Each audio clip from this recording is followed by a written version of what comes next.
அன்புக்குரிய தாய்மார்களே, என் மரியாதைக்குரிய பெரியோர்களே, என் ரத்தத்தின் ரத்தமான உடன்பிறப்புகளே,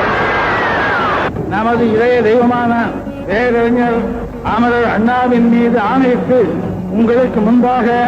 நான் உறுதியேற்க விரும்புகின்றேன். அங்கே நடைபெற்றது அரசாங்க தடங்கு, தடுக்க முடியாதது. இங்கே நடப்பது உங்கள் கட்டளையை எதிர்பார்த்து மக்கள் தீர்ப்பே மகேசன் தீர்ப்பு என்று சொன்ன பேரறிஞர் அண்ணாவினுடைய எண்ணத்திற்கேற்ப தமிழக மக்களின் பிரதிநிதியாகி உங்கள் முன் நாங்கள் அமைத்திருக்கின்ற அமைச்சரவையின் சார்பாகவும் அனைத்து இந்திய அண்ணா திராவிட முன்னேற்ற கழகத்தின் சார்பாகவும் ஒரு செய்தியை இங்கே நான் குறிப்பிட கடமைப்பட்டிருக்கின்றேன். அமரர் பேரறிஞர் அண்ணா அவர்கள் சொன்னது போல லஞ்சமற்ற ஊழலற்ற நிர்வாகத்திலே தலையிடாத, நீதிமன்றத்திலே குதிக்கிறாத,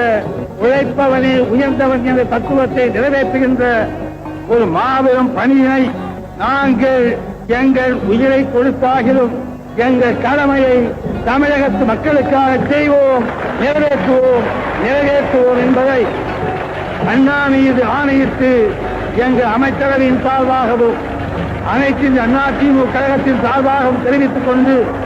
உங்கள் ஆசையோடு நாங்கள் எங்கள் பணியை தொடர புறப்படுகின்றோம், ஆசி கூறுங்கள் என்று கூறி அண்ணா நாமம் வாழ்க, தமிழகம் வாழ்க, தமிழ் வாழ்க என்று கூறி விடைபெறுகின்ற தாய்மார்களே, என் மரியாதைக்குரிய பெரியோர்களே, என் ரத்தத்தின் ரத்தமான உடன்பிறப்புகளே, நமது இளைய தெய்வமான பேரறிஞர் அமரர் அண்ணாவின் மீது ஆணையிட்டு உங்களுக்கு முன்பாக நான் உறுதியேற்க விரும்புகின்றேன். அங்கே நடைபெற்றது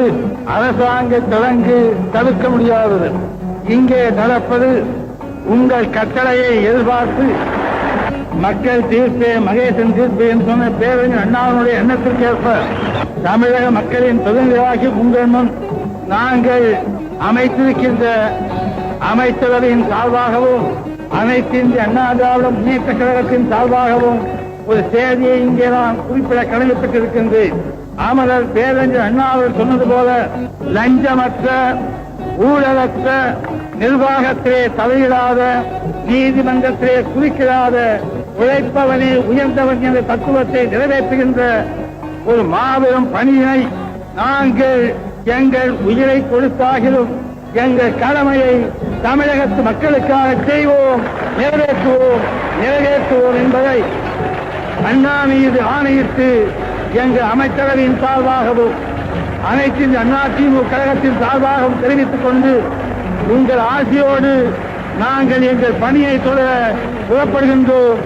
ஆசி கூறுங்கள் என்று கூறி அண்ணா நாமம் வாழ்க, தமிழகம் வாழ்க, தமிழ் வாழ்க என்று கூறி விடைபெறுகின்ற